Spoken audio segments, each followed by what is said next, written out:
Helen Hayes.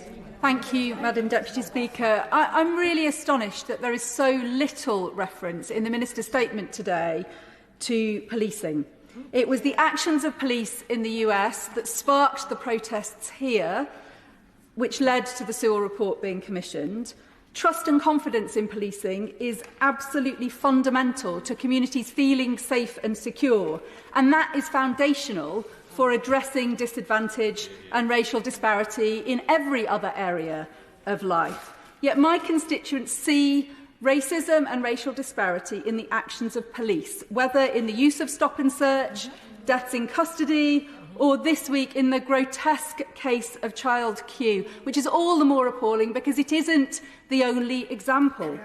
What action is the Minister taking in the action plan to address the transformation in the culture in our policing, which is so desperately needed to address racial disparity?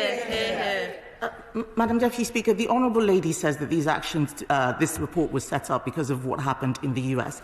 I really have to stress to the House, we are not the United States, and we cannot assume that the problems they have there are exactly the ones that are here. That is why the Commission investigated, looked at what was happening in the United Kingdom and made recommendations based on what is happening in the United Kingdom. And it is really important that we understand the difference between them. There are so many things that I see and read where people are conflating what is happening in other countries with what is happening here, including the fact that our police are not routinely armed, which makes a huge difference in terms of our statistics. I've seen false statistics on deaths in custody that are based on US stats. So what I would tell her is that there is a lot that is in here that is going to be good to help improve policing, but it is based on evidence from this country, not just on what is happening on social media and on Twitter. And on stop and search, if I may, Madam Deputy Speaker, the fact is the mothers of children who die at the hands of knife crime and gun crime